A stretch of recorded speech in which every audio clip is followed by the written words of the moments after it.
was kind of grouchy this morning when I woke him up. Because owls are nocturnal, which means they hunt at night.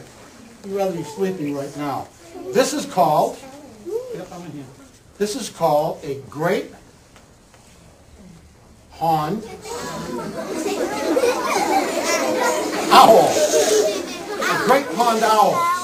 Now the reason he has these tufts of feathers on the top of his head, those are not his ears. When I walk around, look at that little black line on the side of his face. You turn around and look at the people. His ear is right behind the black line. What do you think he used those tufts of feathers for? Anyone know? What do you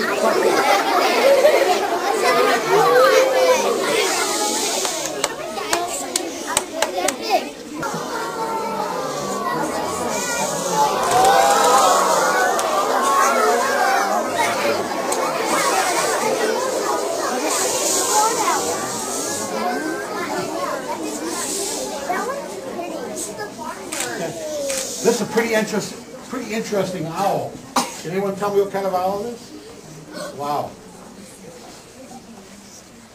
The farm bird. It goes in farms. Well, you're right. It goes in farms. Farm owl?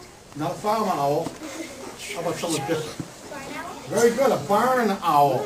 A barn owl, because it goes into buildings. If this was an old abandoned building with old broken windows, the owl would come inside. He'd go up in the rafters and raise its family, because they don't build a nest. It depends on an old building. But because of loss of habitat, open farms, this guy is a pretty rare bird in New England today. The barn owl is kind of neat. If you look at that face, the name of this owl, some people, instead of calling it a barn owl, they call it a monkey-faced owl. It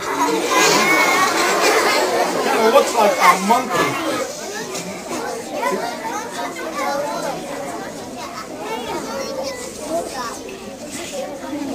Over in England, over in Europe, in England, where this bird is very common, when it flies, it shows a lot of white feathering, and people call it a ghost owl. Because when it flies, it looks kind of like a ghost going through the forest. But it's called a barn owl.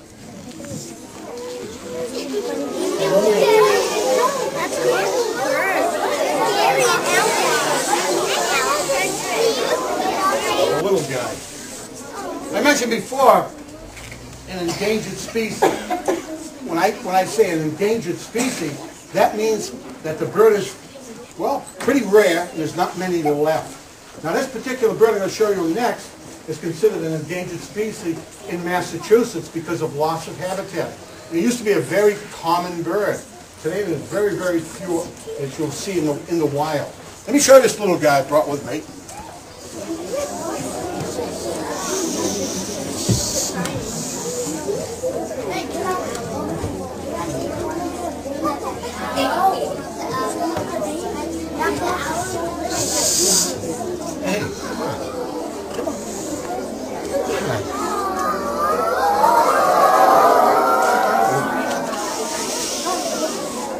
Okay, this is a little kestrel. This is not a baby, it's full grown. That's as big as it'll get. It's a type of falcon, and falcons are very fast. When you look at the shape of a falcon's wing, compared to other birds, oh, excuse me. I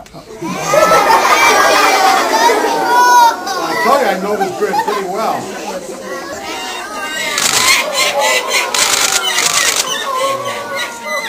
Okay, listen. Let me tell you something interesting about this particular bird, called the peregrine falcon. This guy is a real success story.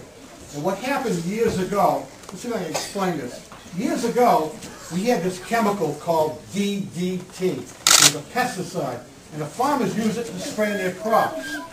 And the idea was to kill the insects that were eating our crops. But we didn't realize when we sprayed that poison on the crops to kill the insects, it was going to stay on the ground for a long, long time. Now the robins, the blackbirds, the pigeons, the doves, all the other birds came along and ate the insects. Who do you think ate the birds? The falcon. The falcon. He's strictly a bird hunter. So he would catch birds. And he was getting all that poison in his system.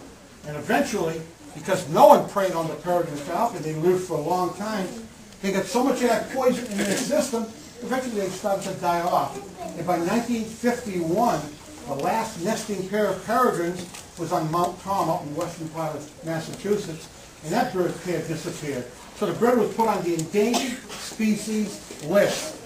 Now that we've stopped spraying that pesticide, the birds are starting to come back. And they're real common today. If I told you that when this bird is hunting, he's flying, he can fly at about 180 miles an hour, chasing his prey. Watch his wings, let's see. Watch. His wings, his body is real streamlined, long pointed wings for speed.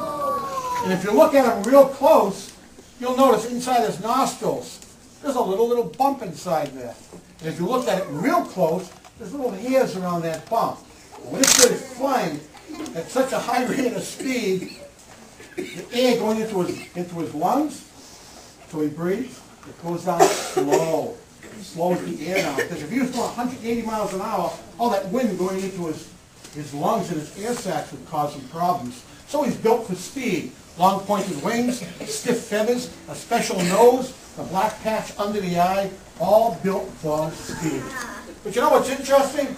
His feet, because he catches birds right out of the sky, his feet are so big that over years and years of evolution, his feet keep getting bigger.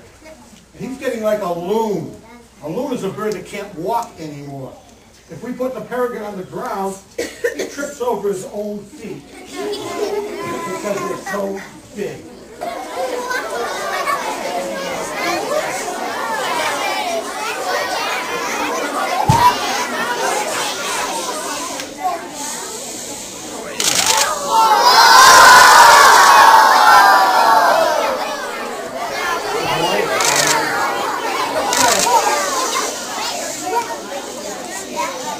Remember, he's got big ears.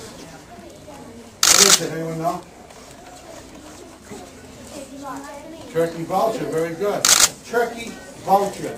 And the reason this bird is called a turkey vulture is because it kind of looks like a turkey.